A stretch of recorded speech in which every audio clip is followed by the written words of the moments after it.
film Team America World Police, Matt Stone and Trey Parker. From Saturday Night Live, Seth Meyers. And musical guest, The Libertines. With Max Weinberg and Max Weinberg 7. Now, here's your host, Conan O'Brien.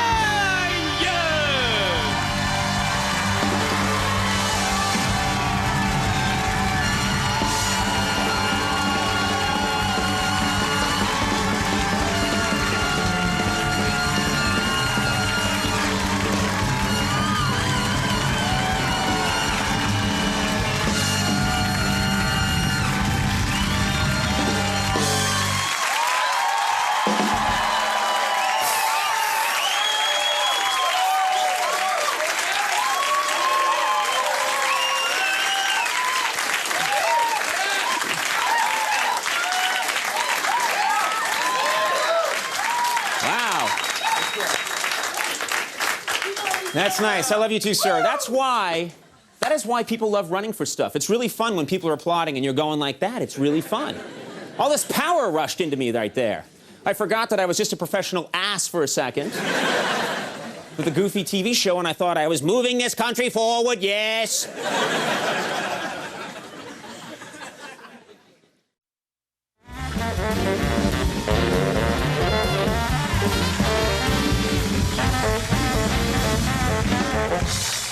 We're back.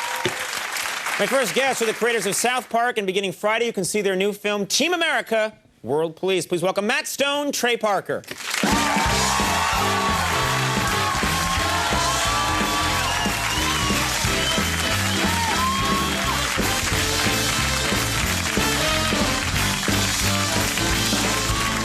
We just found out we were the first guest. We've never been the first guest on your show. We've arrived. Oh, really? We're always the second guest. Well, that would depend on who the first guest was the last time. If it was a huge star, then that was not an insult to you.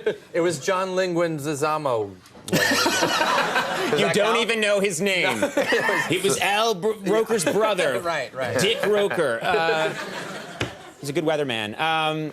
Okay, well, I want to talk about this movie. I saw this movie the other day. Yeah. I laughed hard throughout this movie. But I really like. Yeah, No, I don't have a but. Oh. We'll talk about that later.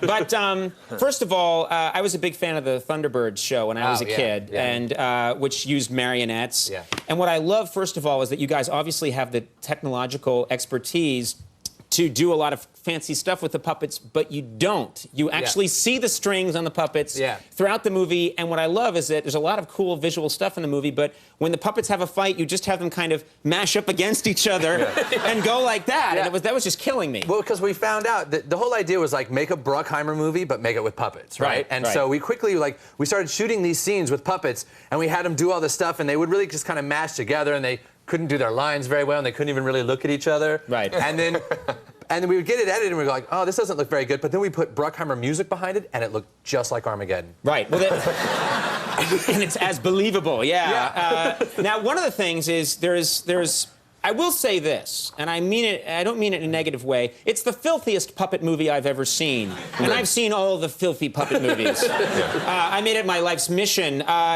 You had some explicit puppet sex in here, which I thought was really fun. Puppet love. It's puppet love, by the way. Puppet love, I'm sorry. They love each other. Gary and Lisa love each other very much. And the original sex scene, love scene we had was about maybe 2 minutes long of different love-making positions. Yes, and the MPAA had a real problem with that, and so they made us cut it down to like to just a tawdry 40-second sex. It's like kind of like a one-night stand, like tawdry little sex.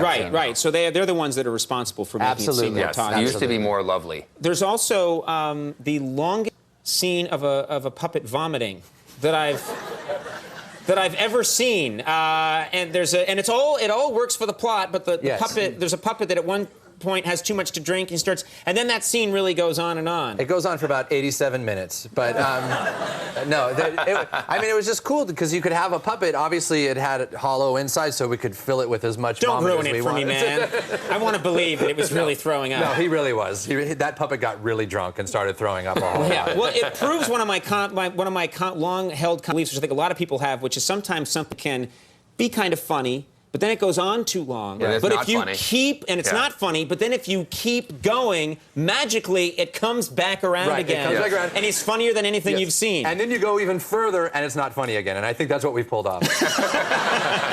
Congratulations. Now, Michael Moore is depicted in this film, along with a lot of other celebrities. Yes. Yeah. And we actually, I talked about it with one of our producers after we saw the movie, because you guys sort of go after Michael Moore. And I thought that's surprising, because Michael Moore was in Bowling for Columbine. And, you know, and it's his movie. He interviewed you on Bowling for Columbine. And I remember thinking, I thought those guys were friends with Michael Moore. Did they have a falling out? What happened it wasn't there? so much that we had a falling out. It was that, you know, he asked me to do the interview for Bowling for Columbine because I grew up in Littleton, Colorado. Right. So I was like, okay, I'll talk about Littleton, you know, growing up in Littleton, Colorado.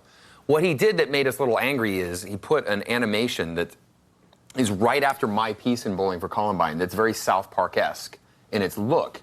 And I think 99% of the people who saw Bowling for Columbine think Trey and I did that animation. I thought it was yours until my producer told me that he talked to you guys. I thought that you had done that animation.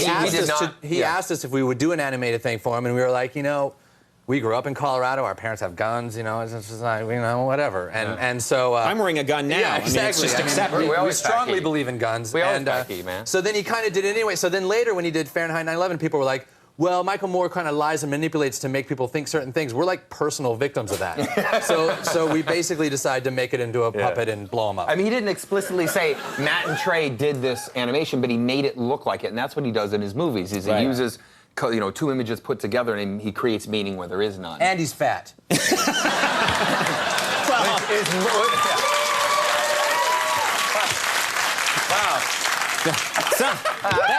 The crowd could get behind that. I love that.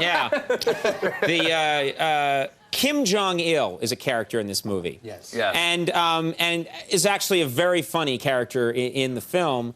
And we were thinking about it here at the show, and we were thinking, you know, Kim Jong-il is famous for being a cinema buff, a film buff, and he watches movies. He's in his country. He's, I think, written a book on film criticism. He kidnapped a famous director in South Korea. He kidnapped him, brought him back to his country, and made him direct a film too. Right. It's something out of a Bond movie. Yeah, no, it's incredible. Yeah, it's like we almost wanted to put some of that in the movie, but we thought people wouldn't believe it. Right. But so what I'm curious about, there's a good chance that this dictator is going to see this movie, because there's a super good chance, because we're going to send him a print. You're going to send Kim Jong-il a print. Yeah. Yes. Why don't you go and screen it with him in his private screening Because room? maybe he'll kill us. Or worse, he might kidnap us and make us direct another puppet movie, which I would rather kill myself than ever direct another puppet movie ever. More fun to watch it, probably, than to actually make it. It's not a whole lot of... It was the worst. Never make a puppet movie. Anybody out there, don't make one. A lot of people were thinking of making a puppet movie tonight. I know. And their dreams are crushed. That's the weirdest public service announcement for kids. I know making a puppet movie sounds cool. Don't make a puppet movie. Don't do it. It's us with sores all over our face. I made a puppet movie. Yeah. Please. The more you know, NBC. Gling. That little thing, the microphone to our thing that we're smoking. Please don't. Never make a puppet movie. I didn't. Look what happened to me. We have a clip here. I actually don't know which clip this is. I know nothing. But here's the thing about all that, because the MPA also makes you cut the clips. The MPA is insane, and they're old and they're stupid, and they make you. I hear some of them are fat too. Yeah, and they're fat. Oh, come on now. And they make you cut the clips. So we've been watching these clips and it's basically like the MPA cuts everything out. So whatever it is, it's a small piece of what's in the movie. It's a G-rated kind of piece of our movie, which is not at all G-rated. This much of our movie is G-rated, so they try to get whatever they can. Let's take a look at this butchered clip from Team America World Police. Massacre. Hello. Great to see you again, Hans. Mr. Ill, I was supposed to be allowed to inspect your palace today, and your guards won't let me into certain areas. Hans, we've been through this a dozen times. I don't have any weapons of mass destruction, okay, Hans? Then let me look around so I can ease the UN's collective mind. I'm sorry, but the UN must be firm with you. Let me see your whole palace, or else. Or else what? Or else we will be very, very angry with you, and we will write you a letter telling you how angry we are. Okay, I'll show you, Hans. You ready? Stand ready to your left. Get him off. Good.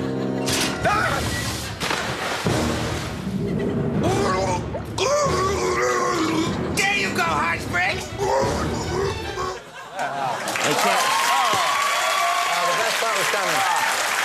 part they cut out? He gets eaten by the sharks. He gets eaten by the sharks. And the line he says, Heinz, Heinz, Heinz, you're breaking my balls. And he can say it on TV, but the MPA won't. That's going to become an ad for The Apprentice. You'll see when you watch tonight. Well, there's a lot of. It's a very funny film, and thank you guys for making the time to come by and thank you talk for to us. having Matt Stone, Trey Parker, Seth Meyers coming up.